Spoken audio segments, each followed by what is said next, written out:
ગીર સોમનાથને જોડતા Junagadh Sasan Gir state highway 26 માર્ગને પહોળો કરવાની માંગ પૂરી થવા જઈ રહી છે। આ માર્ગનો 3 કિલોમીટરનો ભાગ વન વિસ્તારમાં આવતો હોવાથી તેની પહોળાઈ અત્યાર સુધી ઓછી હતી। જોકે હવે માર્ગ અને મકાન વિભાગે વન વિભાગની જમીન મેળવી રસ્તાને 7 મીટર પહોળો કરવાની સૈદ્ધાંતિક મંજૂરી મેળવી લીધી છે।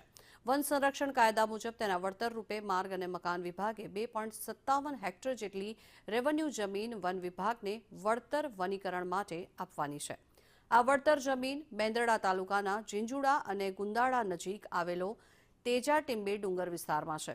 જોકે હાલમાં આ રેવન્યુ હસ્તકની જમીન ટૂંક સમયમાં વન વિભાગને તબદીલ કરવામાં આવશે। આ વિસ્તાર હાલમાં પણ જંગલ જેવો જ છે અને વન્યજીવોની અવરજવર જોવા મળે છે। જોકે વન વિભાગ આગામી સમયમાં આ જગ્યાનો ઉપયોગ અભયારણ્ય અથવા વનીકરણ માટે કરશે તેવો નિર્ણય લેવાશે। જો તેજા ટીંબી અભયારણ્ય બનશે તો સિંહ સહિતના વન્યજીવોને એક નવું આશ્રય સ્થાન મળી શકે છે અને ટ્રાફિકની સમસ્યા પણ હળવી બનશે।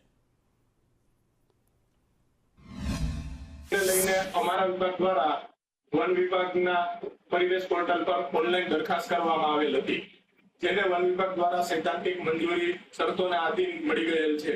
જેની શરતો મુજબ અમારા વિભાગ દ્વારા વન વિભાગને નાણાંનું ચૂકવણું પણ થઈ ગયેલ છે। વધુમાં આ જગ્યાના રસ્તાને પહોળો કરવા માટે આશરે 2.5 હેક્ટર જેટલી જમીનની જરૂરિયાત હતી, જેથી તે જમીન અન્ય રેવન્યુ જમીનમાંથી વન વિભાગને વળતર વનીકરણ માટે તબદીલ કરવાની